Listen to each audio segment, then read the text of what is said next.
জীবনে চলার পথে অনেক সময় আমরা আমাদের অনুপ্রেরণা হারিয়ে ফেলি। তখন আমরা বুঝতে পারি না এই কঠিন সময়ে আমাদের ঠিক কি করা উচিত। সফলতার শীর্ষে পৌঁছানোর জন্য শক্তির প্রয়োজন হয়, তা হতে পারে মাউন্ট এভারেস্টের শীর্ষ। জীবন একটি কঠিন খেলা।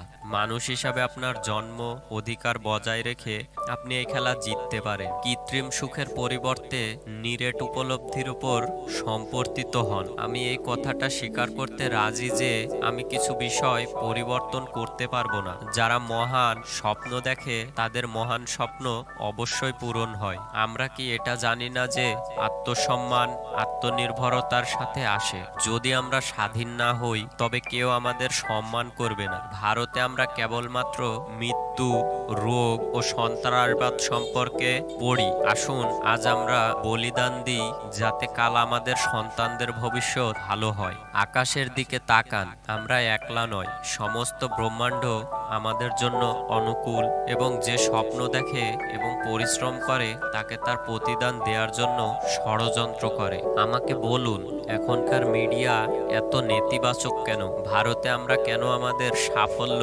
এবং কৃতিত্ব প্রদর্শন করতে লজ্জা পাই? আমরা একটি মহান রাষ্ট্র, আমাদের কাছে অনেক সফলতার কাহিনী আছে, কিন্তু আমরা স্বীকার করি না কেন? নিজের লক্ষ্য সফল হওয়ার জন্য আপনাকে আপনার লক্ষ্যের প্রতি নিষ্ঠাবান হতে হবে। আপনার স্বপ্ন সত্যি হওয়ার আগে আপনাকে স্বপ্ন দেখতে হবে। লক্ষ্য অর্জন না করা পর্যন্ত লড়াই থামিও না। এটাই অদ্বিতীয় তুমি। জীবনে একটা লক্ষ্য তৈরি করো, নিয়মিত জ্ঞান অর্জন করো, কঠিন পরিশ্রম করো এবং মহান লক্ষ্য প্রাপ্ত করার জন্য তৈরি থাকো। ঈশ্বর আমাদের সৃষ্টিকর্তা।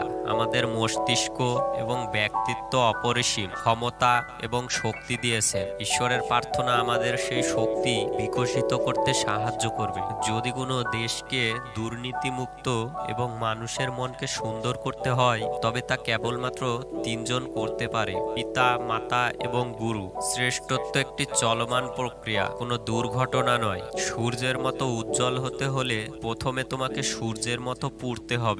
শিক্ষণ একটি মহান পেশা যা কোনো ব্যক্তির চরিত্র, ক্ষমতা এবং ভবিষ্যৎকে আকার দেয়। যদি মানুষ আমাকে একজন ভালো শিক্ষক রূপে মনে রাখে তবে তা আমার জন্য সবথেকে সম্মানজনক হবে। দর্শক, ভিডিওটি ভালো লাগলে চ্যানেলটি সাবস্ক্রাইব করুন এবং এই ধরনের ভিডিও পেতে বেল আইকনটি অল করে দিন।